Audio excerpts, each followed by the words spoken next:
অন্তর্বর্তীকালীন সরকারের হাল ধরতে আগামীকাল বৃহস্পতিবার ৮ই আগস্ট দুপুরে দেশে ফিরবেন নোবেলজয়ী অর্থনীতিবিদ ডক্টর মোহাম্মদ ইউনূস। দেশে ফেরার পূর্বে দেশবাসীকে শান্ত থাকার আহ্বান জানান। বুধবার ৭ই আগস্ট সামাজিক যোগাযোগ মাধ্যমে তিনি জানান, কোনো প্রকার ভুলের কারণে যেন এই বিজয় হাতছাড়া না হয়ে যায় সেদিকে লক্ষ্য রাখতে হবে। সকলের উদ্দেশ্যে তিনি বলেন, বর্তমান পরিস্থিতিতে সবাইকে শান্ত থাকতে হবে এবং সব ধরনের সহিংসতা ও সম্পদ বিনষ্ট করা থেকে বিরত থাকতে হবে।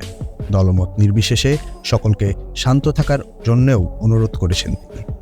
ডক্টর ইউনূস বলেন, আমি সাহসী শিক্ষার্থীদের অভিনন্দন জানাই, যারা আমাদের দ্বিতীয় বিজয় দিবসকে বাস্তবে রূপ দিতে নেতৃত্ব দিয়েছে। দেশের জনসাধারণকে অভিনন্দন জানিয়ে তিনি বলেন, আমাদের এই সুন্দর বিপুল সম্ভাবনাপূর্ণ দেশটিকে আমাদের নিজেদের ও পরবর্তী প্রজন্মের জন্য রক্ষা করা প্রয়োজন। দেশকে এগিয়ে নিয়ে যাওয়াই এখন আমাদের প্রধান কাজ। তিনি বলেন, একটি নতুন পৃথিবী বিনির্মাণে আমাদের তরুণরা প্রস্তুত। অকারণে সহিংসতা করে এই সুযোগটি আমরা হারাতে পারি না। সহিংসতা আমাদের সকলেরই শত্রু। অনুগ্রহ করে শত্রু সৃষ্টি করবেন না।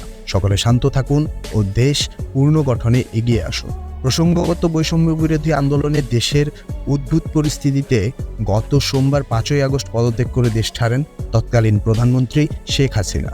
এরপরই ডক্টর ইউনূসকে প্রধান করে অন্তর্বর্তীকালীন সরকার গঠনের সিদ্ধান্ত চূড়ান্ত হয় বঙ্গভবনে।